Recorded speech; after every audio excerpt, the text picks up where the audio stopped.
Parachat Chayei-Sarah, une paracha où est stipulé noir sur blanc que Kriyat Arba, que Hebron nous appartient, là où se trouve Marat Marpella. Et alors le monde entier est dans l'incapacité de pouvoir réintégrer cette lecture. Le seul contrat dans la Torah que nous avons sur l'achat d'un terrain avec Jérusalem, eh bien ce sont Jérusalem et Hebron qui sont remises en question par les nations. C'est quand même quelque chose d'incroyable. Nous avons un achat avec une écriture noir sur blanc, mais peu importe. Abraham savait que cette ville serait un jour discutée, c'est la raison pour laquelle il s'est battu pour l'acheter à son prix, plus qu'à son prix. Il a payé 4000 fois le prix. Mais ce qui va nous intéresser dans cette paracha, c'est avant la négociation. Donc on va se remettre dans l'histoire.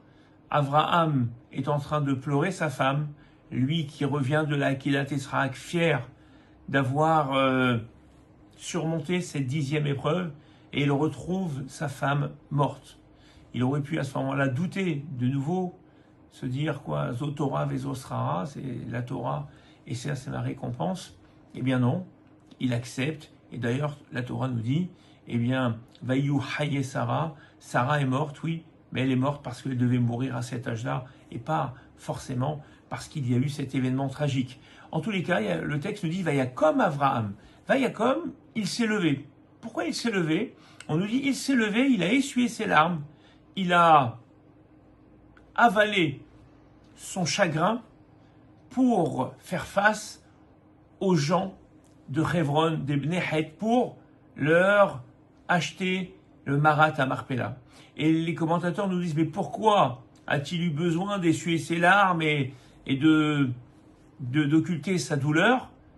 Et on nous dit, Abraham a voulu nous apprendre quelque chose de fondamental, c'est qu'on n'a pas à faire subir nos problèmes aux autres.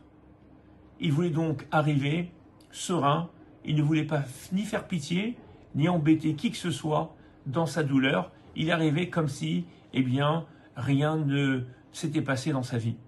Ça, c'est la grandeur de ceux qui pensent aux autres. On ne peut pas faire subir aux autres éternellement tous nos problèmes. C'est pas possible. Le Rav Shvadron était Cohen. Lorsque sa femme était en fin de vie, l'hôpital l'a appelé pour lui signaler qu'elle allait vivre ses derniers instants. Alors il a appelé ses 7 filles et avant de rentrer dans l'hôpital, il a dit à ses filles, celles qui pensent ne pas pouvoir contenir ses pleurs ou ses cris, qu'elles restent ici.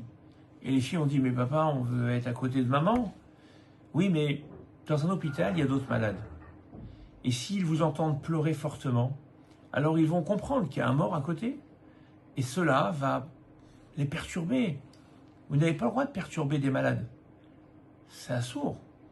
Regardez à quoi le Rav a pensé alors qu'il était en fin de compte en train d'aller vivre les derniers instants de sa femme. Non, il pense aux malades qui se trouvent à côté.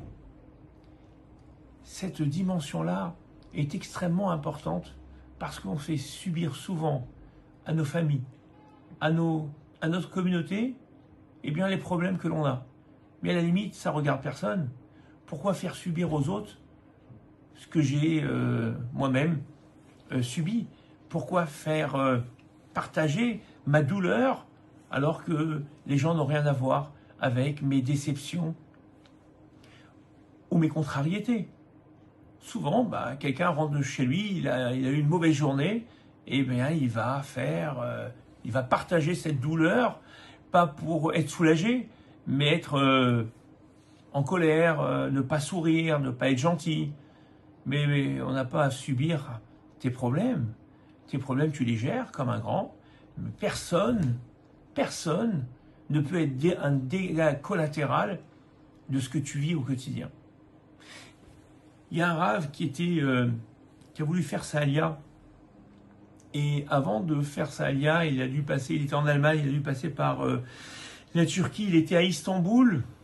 malheureusement, il est mort à Istanbul et avant de mourir, il a laissé un testament. Il a demandé à ce que sa pierre tombale soit inclinée et qu'au bout de la pierre tombale, on puisse installer un crochet où on mettra une bassine pour que de l'eau de l'eau de pluie puisse être récoltée.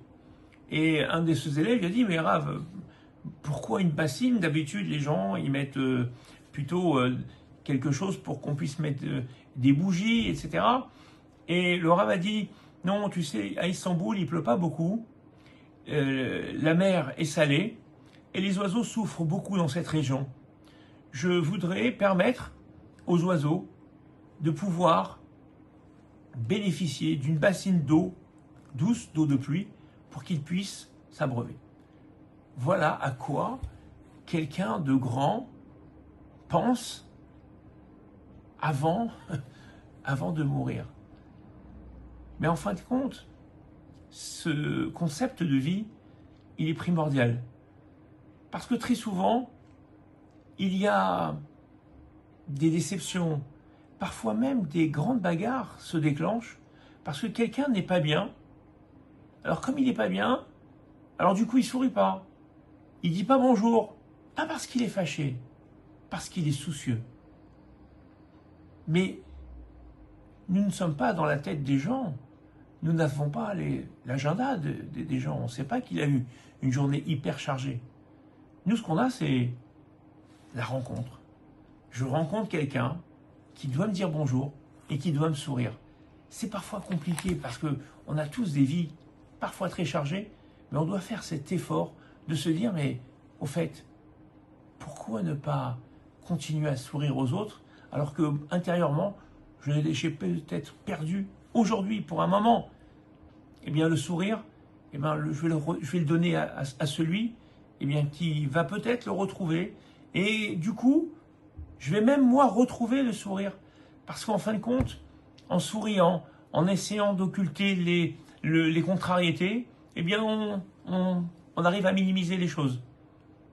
Voilà cette grande leçon, cette deuxième grande leçon de la personnalité de Abraham, être capable d'être complètement